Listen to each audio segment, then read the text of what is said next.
ఇరాన్పై Israel America చేస్తున్నటువంటి ఈ యుద్ధంలో చైనా చలి కాచుకుంటోంది అనేటువంటిది ఒక ఆరోపణ. అసలు చైనాకి ఏం సంబంధము, చైనాకి నిజంగా ఇన్వాల్వ్మెంట్ అయ్యేటువంటి ఛాన్స్ ఉంటుందా చక్రవర్తి గారు దీనివల్ల? శుభ్రంగా అంటే ఇవాళ గతంలో యుఎస్ఎస్ఆర్ యుఎస్ఏ ఉండేవి. ఇప్పుడు only loan super power is USA. దాని తర్వాత కాస్తో కూస్తో బాగా శక్తివంతమైన దేశం అంటే చైనా. సో ఇప్పుడు అలైన్మెంట్ ఎట్లా వచ్చిందంటే China, Iran, north Korea, Russia, ఇదొక యాక్సిస్. అటు యూరోప్, అమెరికా, యుక్రెయిన్ వాళ్ళందరూ ఒక లెవెల్. ఇండియా అటు ఇటు కాకుండా ఉంది. సో చైనాకి అమెరికా యుద్ధాలు చేస్తుంటే చైనాకు సంతోషమేగా. ఒకటి, China is also heavily dependent on oil imports భారతదేశం లాగానే. సో వాళ్ళకి ఆయిల్ సాఫీగా వస్తున్నంత కాలం I don't think they have any problem. కానీ అమెరికా వాడు మొత్తం $100 of billions యుద్ధాల్లో వృధా చేస్తుంటే చైనాకి ఏం పోయింది? శుభ్రంగా కూర్చొని they see the downfall of an empire. That is their rival. So China will be very happy. China ఇరాన్కి ఎంత సాయం చేస్తుంది? చేస్తే మాత్రం అసలు యుద్ధం ఇంపాసిబుల్, అసలు ఎక్కడికి వెళ్ళదు. Complete it will be like Ukraine Russia యుద్ధం లాగా సంవత్సరాల తరబడి సాగుద్ది, అన్లెస్ అమెరికా వాళ్ళు వెనక్కి వెళ్ళిపోతే తప్పితే. ప్రస్తుతానికి చైనా నాకు తెలిసి ఆయిల్ కొని వాళ్ళకి డబ్బులు ఇవ్వటం తప్పితే they might be doing this help. ఎందుకంటే చాలా ప్రెసిషన్గా రాకెట్లని పంపిస్తున్నారు ఇరాన్ వాళ్ళు. చూసే ఉంటారు కదా, అమెరికా ఎంబసీల మీద, అమెరికా ప్లేన్ల మీద. సో మీరు అంత ఆషమాషిగా అంత ప్రిసిషన్గా మీకు తెలియాలంటే very technology and satellite driven. So Russia, China ఆ రకమైన సహాయం అందిస్తుండొచ్చు. బట్ ఆయుధాలు ఇస్తున్నారా లేదా అనేది నాకు స్పష్టత లేదు. చాలామంది ఎవరికి స్పష్టత లేదు యాక్చువల్లీ. ఆయుధాలు ఇస్తే కొంపలు మునుగుతాయి. ఎందుకంటే ఇంకా రాకెట్లకు అంత ఉండదు, అన్లిమిటెడ్. ఇప్పుడు చైనా మ్యానుఫ్యాక్చరింగ్ ఓపెన్ చేసి వీళ్ళకి రాకెట్లు పంపించడం మొదలుపెట్టింది అనుకోండి, రాకెట్లు, డ్రోన్లు. ఇంకా ఇప్పుడే వీళ్ళు తట్టుకోలేకపోతున్నారు కదా, ఇంకా అప్పుడు అసాధ్యం. It will not go forward.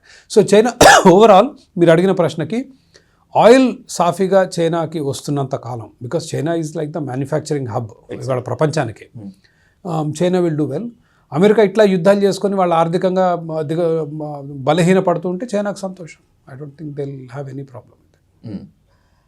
America బేస్ల పైన, మిలిటరీ బేస్ల పైన, నేవీ బేస్ల పైన దాడి చేస్తున్నాము అని ఇరాన్ చెప్తున్నప్పటికీ కూడా కొన్ని గల్ఫ్ కంట్రీస్ పైన ఇరాన్ కావాలనే విరుచుకుపడినట్లుగా తెలుస్తుంది. మధ్యలో కాస్త తన పందా మార్చుకుంది, కానీ మీరు మారకపోతే మాత్రం నేను ఇలాగే విరుచుకుపడతానని ఇరాన్ డైరెక్ట్ వార్నింగ్ ఇచ్చింది. గల్ఫ్ కంట్రీస్ పై ఇరాన్కు ఉన్నది పగే గనక అయితే ఇజ్రాయెల్ అమెరికాకు సపోర్ట్ చేస్తున్నారనేటువంటి కారణమా చక్రవర్తి గారు? లేకపోతే అసలు ఇంత సంక్లిష్ట పరిస్థితిలో నాకేమాత్రం సహకరించట్లేదు అని చెప్పి గల్ఫ్ కంట్రీస్ పై ఇరాన్కు కోపమా? లేదు, గల్ఫ్ కంట్రీస్, గల్ఫ్ అంటే ఇరాన్ కూడా గల్ఫ్ కంట్రీనే. మిగిలిన గల్ఫ్ కంట్రీస్కి ఇరాన్ అతిపెద్ద శత్రువు. ఇప్పుడు కాదు, ఎప్పటి నుంచో. ఇస్లామిక్ రెవల్యూషన్ అప్పటి నుంచే. ఖొమేనీ ఫ్రాన్స్ నుంచి వచ్చి అక్కడ ప్రభుత్వాన్ని స్థాపించిన తర్వాత ఇరాన్లో ఈ గల్ఫ్ దేశాలు, మిగిలిన అరబ్ దేశాలు ఏవైతున్నాయో మనం గమనించిన గత 30-40 సంవత్సరాల్లో అనూహ్యమైన అభివృద్ధిని సాధించాయి. సౌదీ అరేబియా, యుఏఈ, మనం దుబాయ్ని చూస్తున్నాం, ఖటార్, ఒమాన్, ఈ దేశాలు they have done really well.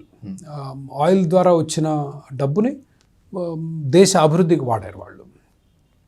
అంతమంది మనం చూస్తున్నాం భారతదేశం నుంచి అసలు కోకొల్లలుగా వెళ్తున్నారు గల్ఫ్ దేశాలకి.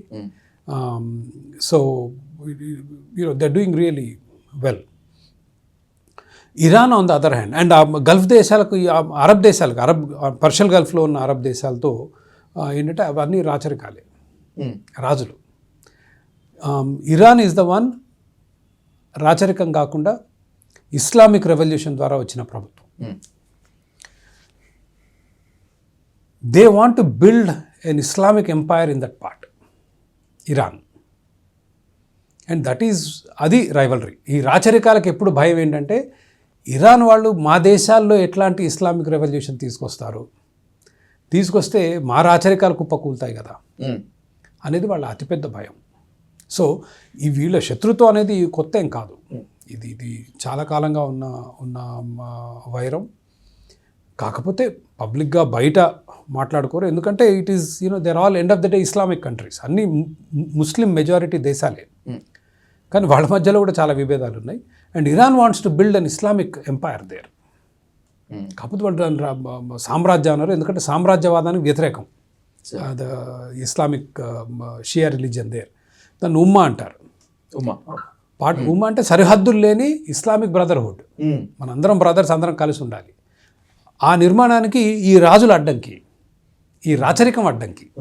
ఈ రాజులు, ఈ రాచరికం అమెరికాకి బానిసలయ్యారు.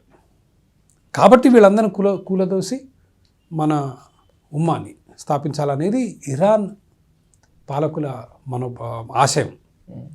And that has created a bigger rift. అసలు ఇజ్రాయెల్ సంగతి మర్చిపోయారు వీళ్ళు. Okay sir. ఇజ్రాయెల్ ఏమున్నా ప్రజలకి, బాహ్య ప్రపంచానికి చూపించే బూచే, కానీ అసలు వైరం వీళ్ళ మధ్యలో ఉంది. Iran and these Arab countries are the ones, they are rivals and they are worried and scared about each other.